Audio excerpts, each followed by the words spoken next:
আসসালামু আলাইকুম। আজকে আমি মেইনলি ভিসা রেশিও নিয়ে কথা বলবো। আসলে আমার কাছে যখন একজন স্টুডেন্ট ফোন দেয় বা একজন গার্ডিয়ান ফোন দেয় বা যেকোনো ক্লায়েন্টস ফোন দেয়, তখন তাদের সবার একটাই কোশ্চেন থাকে যে আমার তো প্রোফাইল এই, আ আমার কি ভিসা হওয়ার পসিবিলিটি কতটুকু? এবং কোন কান্ট্রির ভিসা রেশিও ভালো? তো এই সবকিছুই আসলে আমি এই ভিডিওতে বলার চেষ্টা করব। দেখেন, ভিসা রেশিওর দিক যদি আপনি চিন্তা করেন যে না আমার 100% ভিসা রেশিও দরকার বা 95% ভিসা রেশিও দরকার, সেক্ষেত্রে আমি বলবো আপনারা ইউকে তে ট্রাই করেন। কারণ বর্তমান অস্ট্রেলিয়াতে অনেক ধরনের আমাদের কোনো হ্যাসেল এখন পর্যন্ত স্টিল হয়নি। বাট আমি অনেক জায়গায় শুনেছি যে স্টুডেন্টের সোর্স অফ ফান্ড বা ফাইন্যান্সিয়াল ডকুমেন্টস নিয়ে অনেক ধরনের প্রবলেম হয়েছে, বা বিভিন্ন ইস্যু নিয়ে ইউনিভার্সিটি রিফান্ড দিচ্ছে না, বা এই টু জেড মানে সবকিছু মিলিয়ে কিন্তু অস্ট্রেলিয়াতে এখন একটা অন্যরকম পরিস্থিতি, যেটা হচ্ছে স্টুডেন্ট যারা আছে এতদিন যারা ফেস করেনি বর্তমানে তারা ফেস করতেছে। তো আমি তাদেরকে বলবো যাদের ব্যাংক ম্যাচুরিটি এত বেশি ভালো নয় বা ব্যাংক ম্যাচুরিটি কম, সেক্ষেত্রে কিন্তু আপনারা ইউকে তে কিন্তু অ্যাপ্লিকেশন করতে পারেন। ইউকে তে মাত্র 28 ডেজ টাইম লাগে ব্যাংক ম্যাচুরিটি। এবং আপনি ভিসা রেশিওর কথা যদি চিন্তা করেন, ওভারঅল 98%। এবং বাট আমাদের কথা যদি চিন্তা করেন তাহলে আমাদের ইউকেতে 100% ভিসা রেশিও। এছাড়াও আপনি মাল্টা বা হাঙ্গেরিতে যদি চেষ্টা করেন, সেক্ষেত্রেও আপনার যদি জেনুইন যদি ফান্ড হয়, ব্যাংক ফান্ড জেনুইন যদি হয়, সমস্ত ডকুমেন্টস যদি ঠিক থাকে, সেক্ষেত্রে কিন্তু আপনার 95% ভিসা রেশিও। তো এই দেশগুলো কিন্তু আপনার ইউরোপে ঢোকার জন্য আহ, বেশ অগ্রণী ভূমিকা পালন করবে। বিকজ আপনি যদি ফ্রান্সে দাঁড়ান, সেক্ষেত্রে কিন্তু আপনার ভিসা রিজেকশনের হার সবচেয়ে বেশি।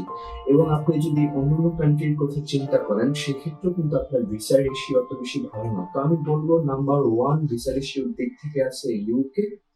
নাম্বার সেকেন্ডে যদি আপনার জেনুইন ফান্ড হয়, যদি ব্যাংক ব্যালেন্স ঠিক থাকে, স্ট্রং থাকে, সেক্ষেত্রে আপনার অস্ট্রেলিয়া। নাম্বার থ্রিতে হচ্ছে মাল্টা।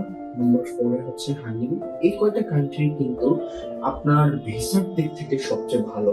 এবং আরেকটা বিষয় হচ্ছে, যারা জব করে বা পড়াশোনা অনেক দিন আগে কমপ্লিট করেছে, বাট আমাকে ফোন দিয়ে বলতেছে যে ভাইয়া আমার তো আইএলটিএস নেই, তো সেই ক্ষেত্রে আমি কি করব? আমি তাদেরকে বলবো আপনারা চাইলে ডুওলিঙ্গো টেস্ট দিতে পারেন, দিয়ে ইউকেতে, মাল্টাতে বা হাঙ্গেরিতে অ্যাপ্লিকেশন করতে পারেন। এছাড়াও আপনার যদি ডুওলিঙ্গো টেস্টও না থাকে, আপনি যদি কোনো ভালো ভার্সিটি থেকে যদি ব্যাচেলর কমপ্লিট করে থাকেন, আপনার যদি এমওআই থাকে, মিডিয়াম অফ ইনস্ট্রাকশনস যদি থাকে, সেক্ষেত্রে আপনি ওইটা দিয়ে আপনি ইউকের যে কোনো ইউনিভার্সিটিতে আপনি অ্যাপ্লিকেশন করতে পারবেন। সেক্ষেত্রে আপনার ভিসাতে কোনো ধরনের কোনো প্রবলেম হবে না। জাস্ট আইএলটিএস, পিটি, তারপর ওআইপিসি, তারপর হচ্ছে ইউকেনিয়া IELTS, MOI, just for university requirements. আপনি যত ভালো করবেন তত ভালো ইউনিভার্সিটিতে আপনার জন্য অফার লেটার আসবে। আর ইমিগ্রেশনের ক্ষেত্রে ইংলিশ টেস্ট আছে কিনা আপনার ওই জিনিসটা দেখবে। তখন আপনি যদি এমন যদি থাকে, সেক্ষেত্রে কোনো ধরনের প্রবলেম নেই।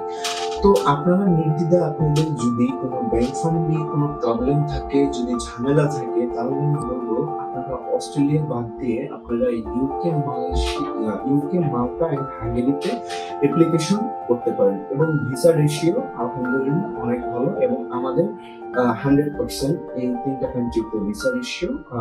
এবং অস্ট্রেলিয়াতেও স্টিল এখন পর্যন্ত আমাদের কোনো রিফিউজাল নেই, এত প্রবলেম হওয়া সত্ত্বেও। কারণ আমরা এটার জন্য ডকুমেন্টস অনেক বেশি চেক করি, অ্যাসেসমেন্ট করি। একটা ফাইল সাবমিট করার আগে আমাদের টিম নিয়ে সম্পূর্ণ অ্যাসেসমেন্ট করে দেন আমরা ফাইল সাবমিশন করি। তো আপনারা ভিসা রেশিওর কথা যারা আমাকে জানতে চেয়েছেন যে ভাই আপনি তো ভিডিও তৈরি করেন ভিসা রেশিও নিয়ে, তাহলে আমি বলবো আপনারা ইউকে ফার্স্ট চয়েস, এরপর অস্ট্রেলিয়া, এরপর মাল্টা, হাঙ্গেরিতে আপনারা অ্যাপ্লিকেশন করেন। পুরো ওয়ার্ল্ডের মধ্যে এই কয়টা কান্ট্রিতে ভিসা রেশিও অনেক ভালো। তো আজকের ভিডিওটি এই পর্যন্তই। সবাই ভালো থাকবেন, সুস্থ থাকবেন এবং আমার জন্য দোয়া করবেন। আসসালামু আলাইকুম।